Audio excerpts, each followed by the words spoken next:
ท่านผู้ชมครับข้างหลังผมคือพระธาตุดอยตุงเป็นพระธาตุที่บรรจุพระบรมสารีริกธาตุของพระพุทธเจ้าเป็นพระธาตุองค์แรกของล้านนาถ้าพูดถึงความเป็นพระธาตุเก่าแก่แล้วที่นี่เก่าแก่ที่สุดในบรรดาพระธาตุทั้งหลายที่อยู่ทางภาคเหนือนะครับเพราะฉะนั้นวันนี้ถือโอกาสมาให้ท่านได้เห็นที่นี่กลายเป็นที่คนให้ความสำคัญว่าพระพุทธศาสนาเข้ามาสู่เมืองไทยทางภาคเหนือมีสัญลักษณ์มีองค์พระธาตุเกิดขึ้นที่นี่เป็นองค์แรกนะครับ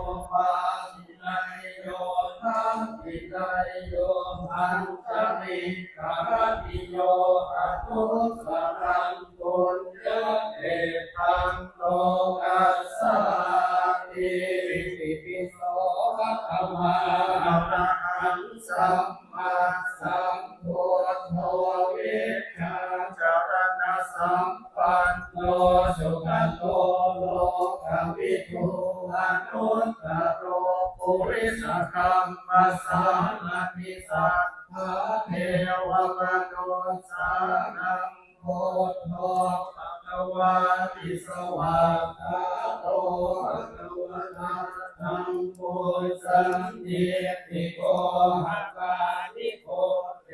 หิปัสสิโกโอปัญญิโกปัญญาตังเกติตาโควินโยเอติสุปฏิปันโนภควโต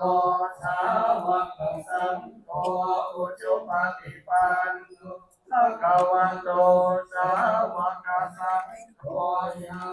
ปฏิปันโนภควโตสาวกสังโฆสามีจิปฏิปันโนภควโตสาวกสังโฆยะภิทังจัตตาริปุริสายุคานิอัตตปุริสาภุคัลลาเอสะภควโตสาวกสังโฆอาหุไดปาหุไดโยทักขิไดอัญชริสาวกสังโฆญาญาปฏิปันโนภควโตสาวกสังโฆสัมมิจิปฏิปันโนภควโตสาวกสังโฆยะทิทังจัตตาริปุริสายุคานิอัตตปุริสปุคลาเมสัพพะวะโตสาวกสังโฆอาหุไนโยปาหุไนโยทักขิไนโยอัญชริการณิโยอนุตตรังบุญญาเขตังโลกัสสาอิติปิโสภควะอะระหังสัมมาสัมพุทโธวิชชาจารณะสัมปันโนสุขโตโลกวิทูอนุตตโรปุริสคัมมัสสานัติสัทธาเทวมนุสสานังพุทโธภควติสวากขาโตภควตาธัมโม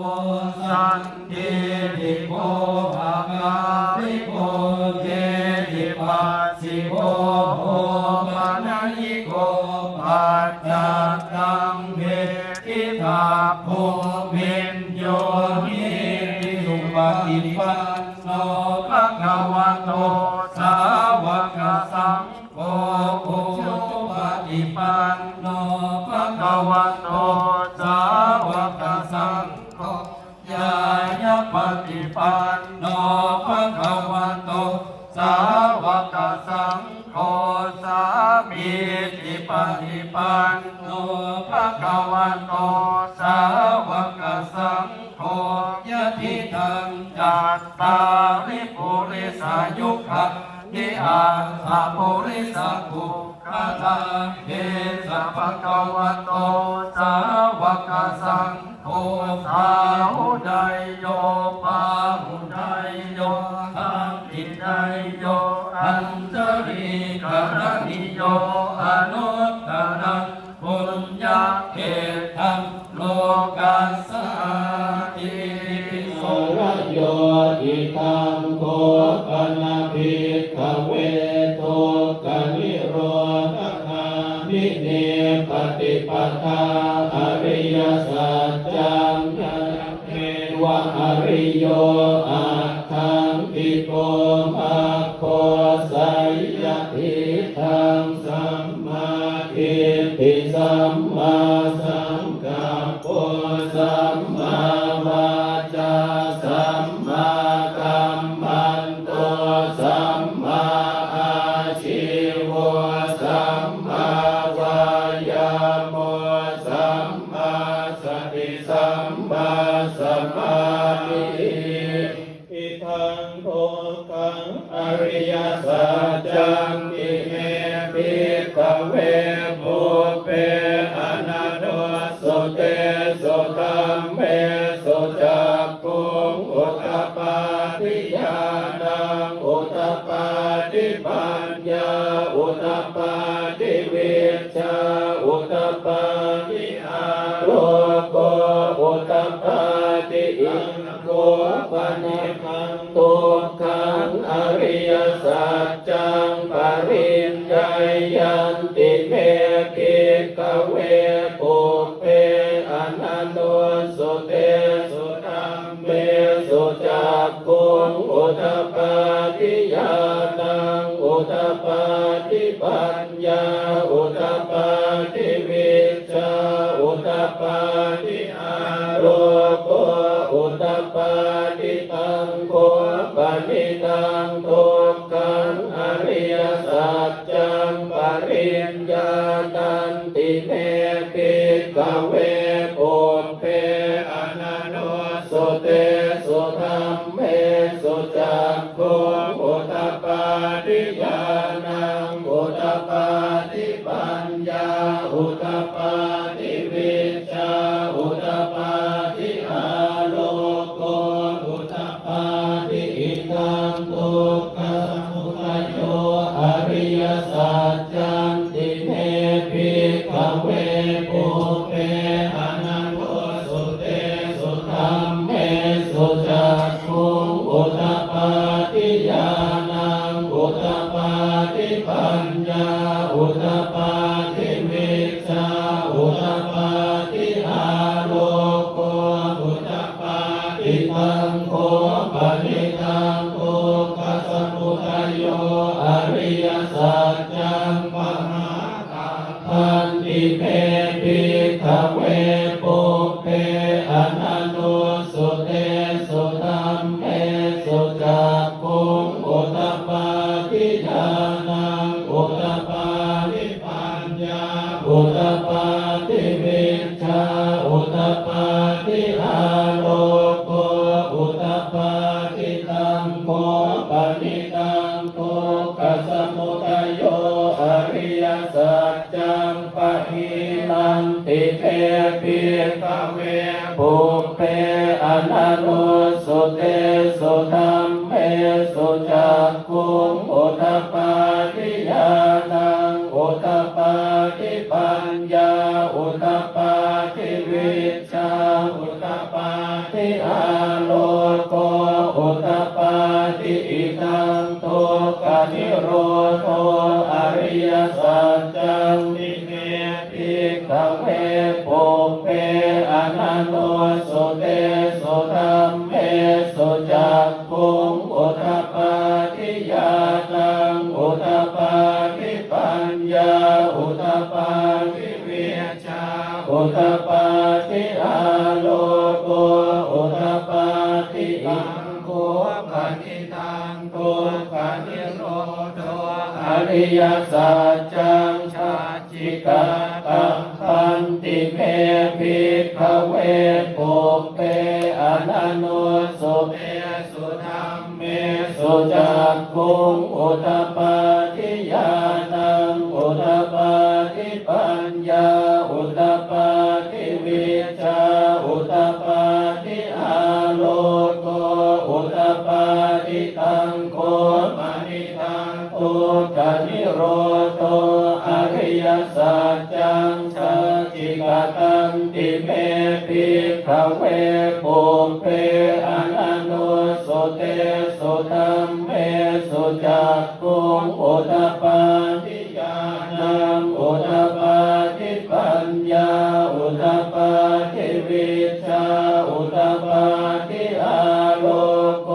อุทปปาทิตังตุกะนิโรธคามินิปฏิปทาอริยสัจจังนิเม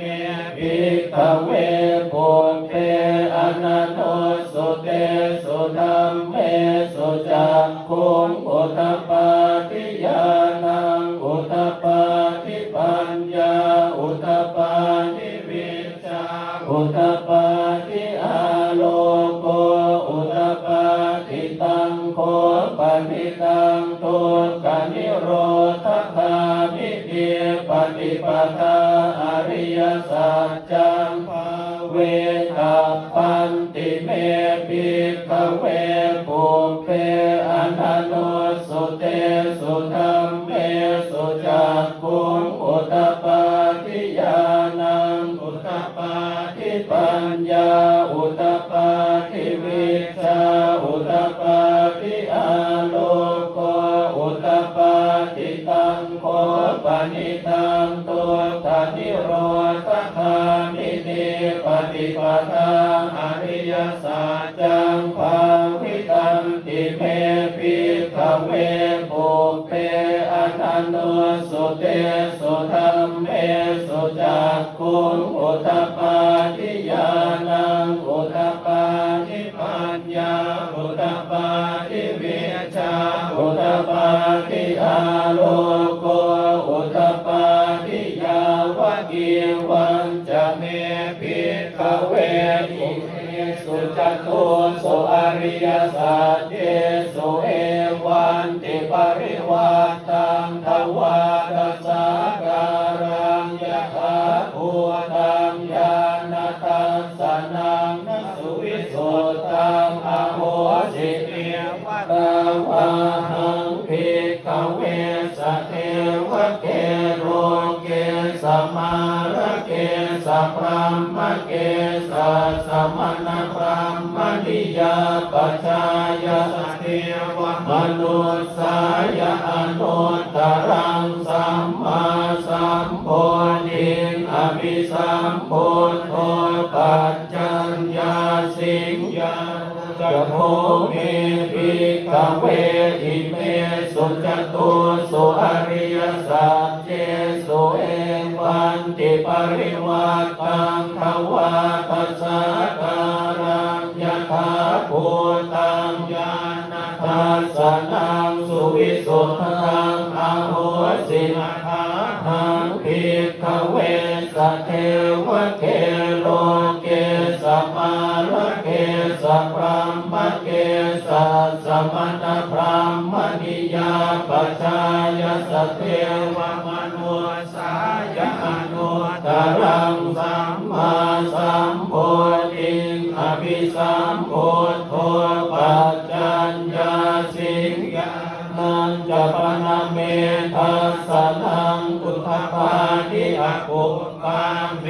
วิมุตติอายมันติมาชาตินาติธานิปุณาภโวติอิธัมมโวจะปะคะวาอัตตมานาปัญจวัคคียาภิกขุปะคะวะโต